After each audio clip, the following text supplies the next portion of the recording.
Como é que alguém pode me xingar?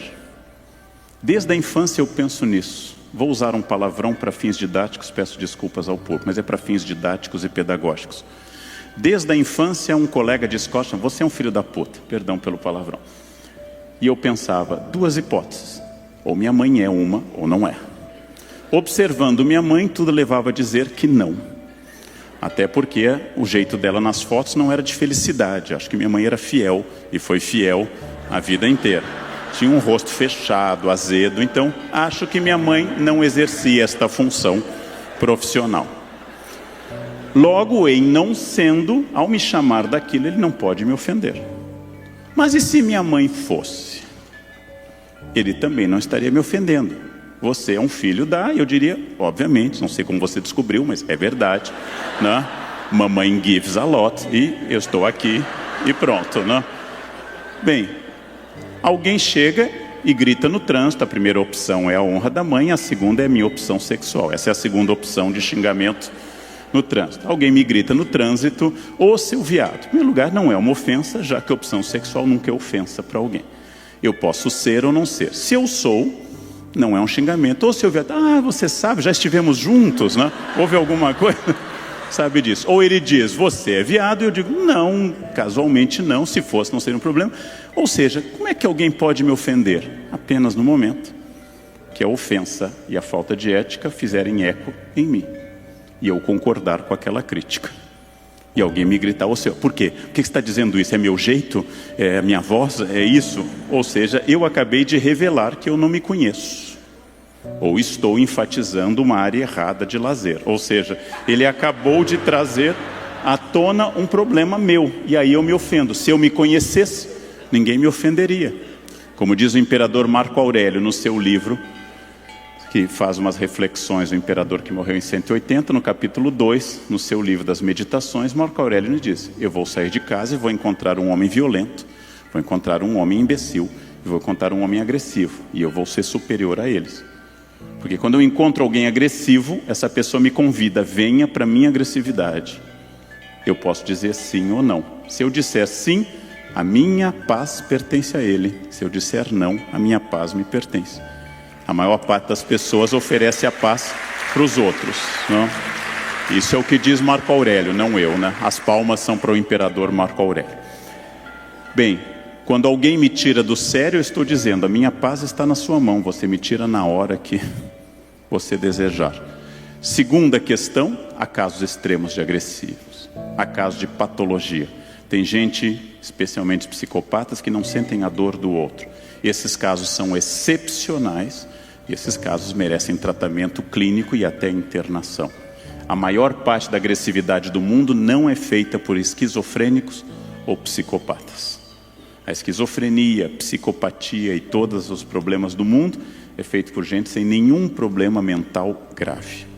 Um psiquiatra aqui do Rio, eu dei palestra na UERJ, ele estava junto, disse que está há mais de 50 anos na Pinel, e ele me disse uma coisa muito interessante, que há 50 anos os chamados, entre aspas, loucos, andavam pelo pátio da Pinel falando no telefone. E diziam para ele, doutor, estão me filmando. E que 50 anos depois, todas as pessoas andam com o celular na mão e são filmadas. Os loucos eram apenas profetas do que iria acontecer no mundo. Hoje todos estamos com o celular na mão. Bem, vamos imaginar acima de tudo, e acho que este é o buraco ético por excelência. Qual é a minha participação nisso? Para não fazer aquele papel clássico que eu denunciei nesse pequeno vídeo do YouTube.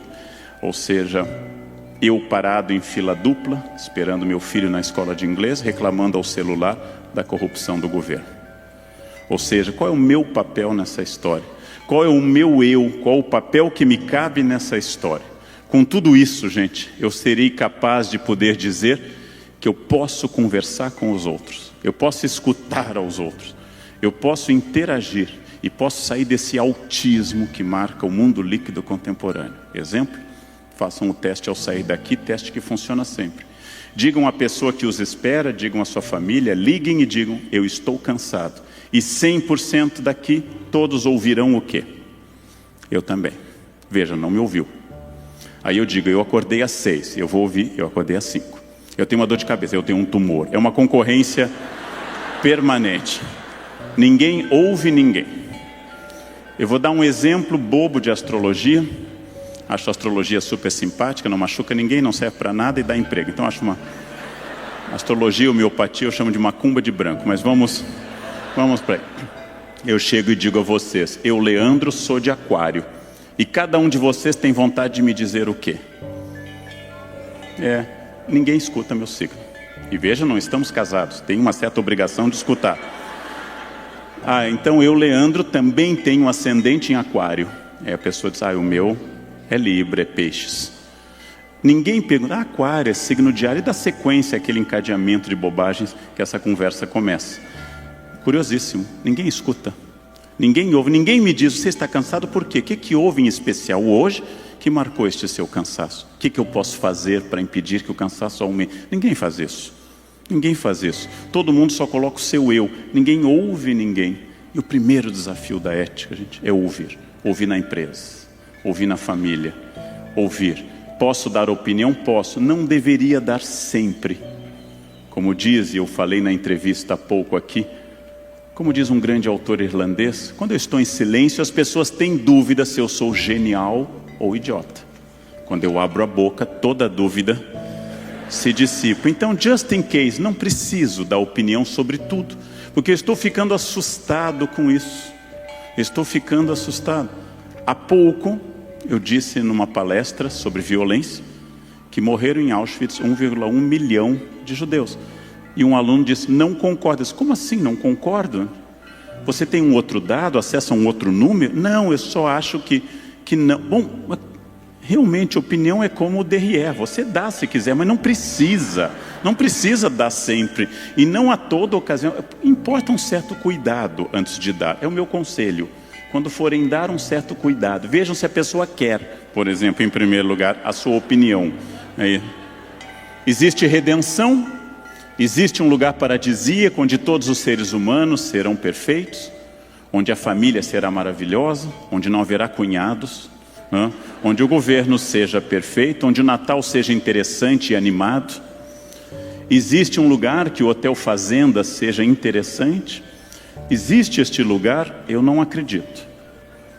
Mas no momento que eu estabeleço princípios, eu vou lutar para que ele exista. Sempre haverá, dentro da alma humana, o choque entre ética e falta de ética, corrupção ou não. Eu sou eu e minhas circunstâncias. Eu sou eu e minha fortuna, dizia Ortega y Gasset, citando Filipe II.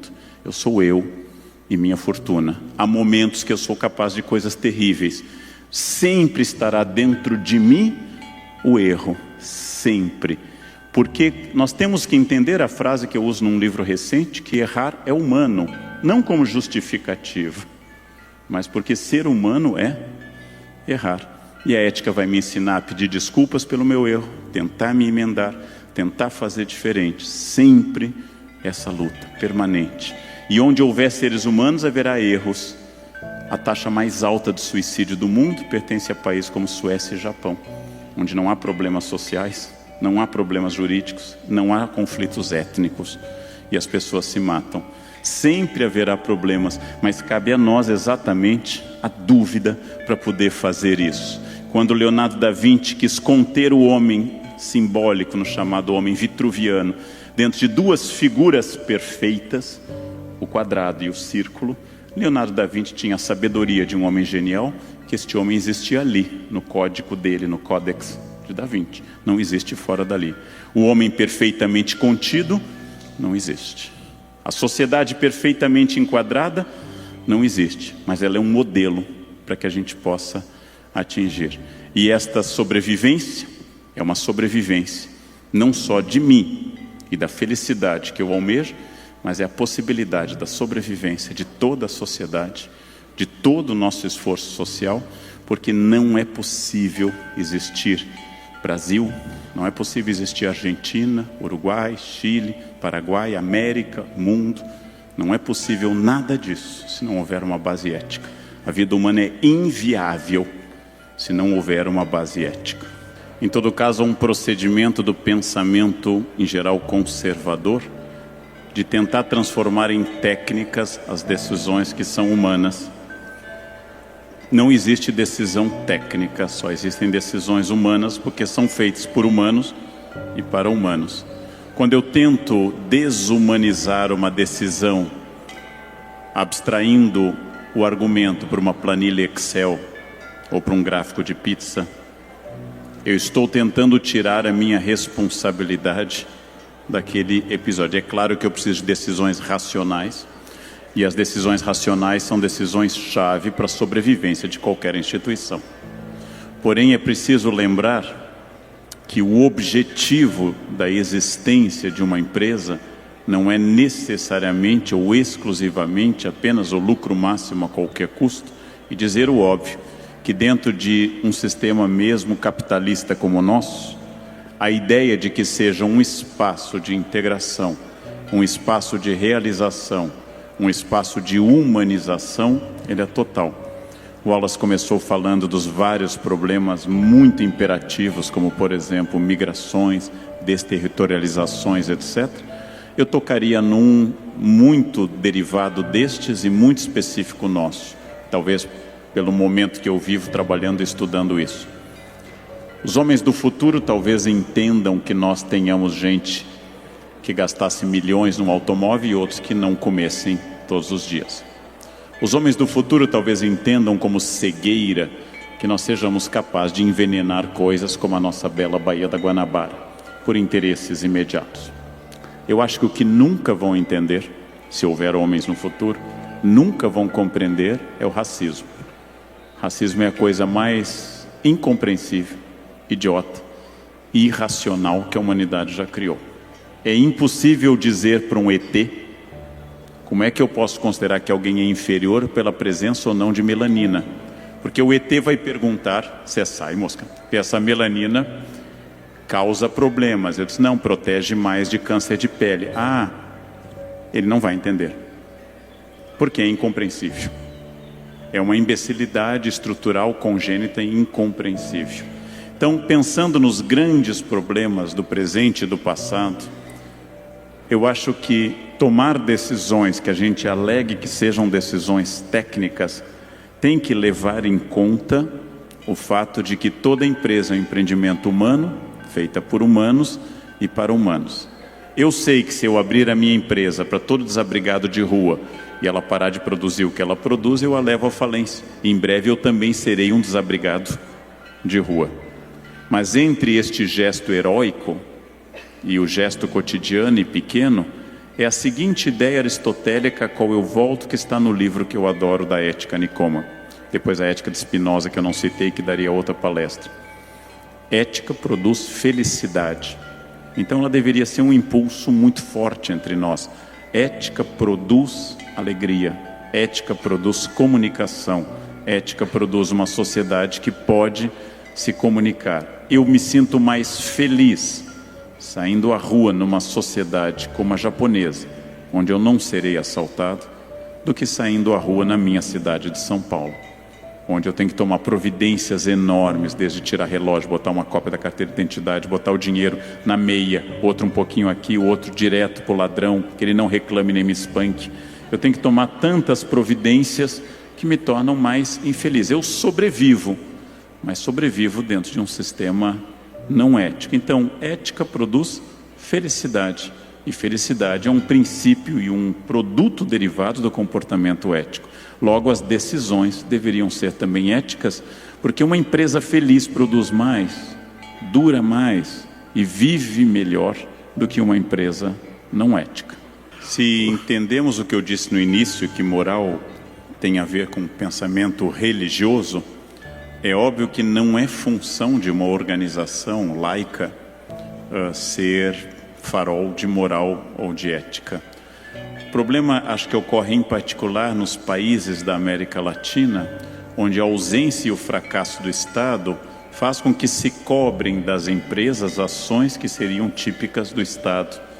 Como também acontece aqui, com frequência como professor, que os pais queiram que eu faça coisas que são competência da família, como por exemplo educar moralmente aos filhos.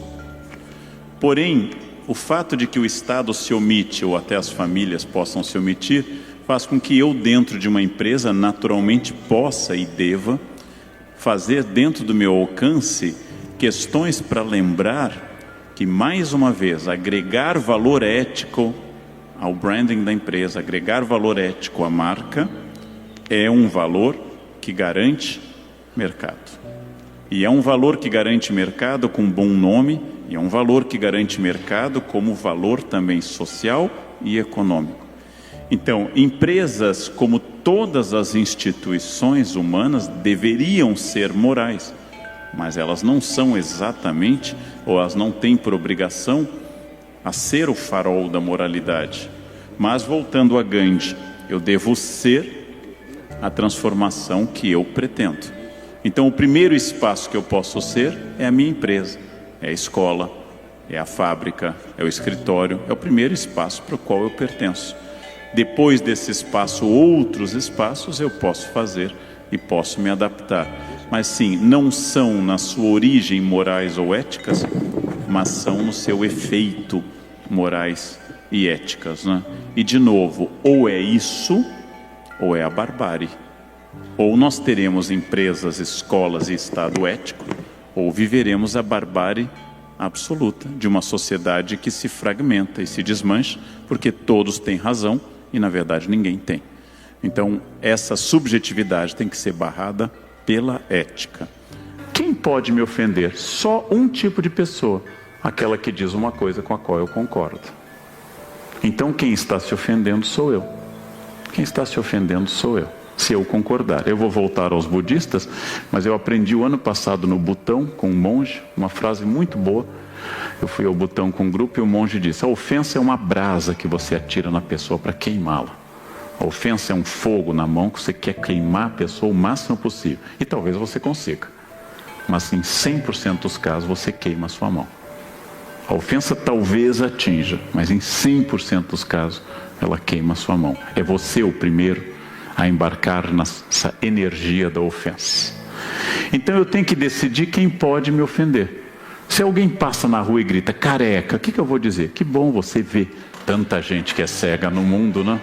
Quando você vê. Alguém me chama de velho. É uma questão de comparação. Comparado com quem? Com a Rainha Elizabeth? Eu estou deixando as fraldas ainda. Alguém me chama de qualquer coisa e eu tenho que pensar comparativamente. Quem pode me ofender? Unicamente a quem eu der este poder. Por isso que a ofensa é um fracasso pessoal. Se eu me abalei por completo, a ofensa é uma característica que eu permiti que o outro me ofendesse. Os estoicos mandam a gente não se alterar diante das coisas que sejam desimportantes. Eu acrescentaria o que o imperador Marco Aurélio não disse. Há poucas brigas muito importantes na vida, existem, mas são muito poucas. As outras são todas irrelevantes. Dia 3 de julho eu comprei um carro novo, vinha guardando dinheiro, queria um carro melhor, cheguei àquela fase que eu preciso.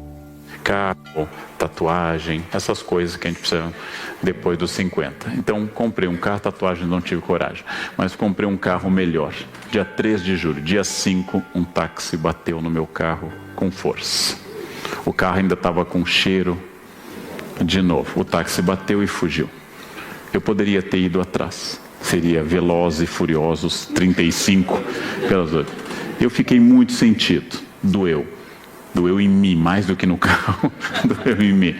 Porém, se eu percorresse o táxi atrás, à noite em São Paulo, eu ia transformar um problema difícil, que eu resolvi mandando trocar a porta, num problema que talvez envolvesse danos muito maiores. Eu decidi ficar e não correr. É uma decisão de sabedoria. Quando eu consigo essas decisões, e não é sempre, eu fico muito feliz. Eu me orgulho, depois de 33 anos de magistério, de nunca ter batido num aluno. Nem aqueles que mereceriam, os que querem, os que até melhorariam com um bom tabefe, mas nunca bati. Nunca bati. E dei aula há 20 anos para adolescente. Imagina. Vocês não imaginam. É preciso uma grande dose de psicologia e noções fortes de veterinária. Noções fortes de veterinária.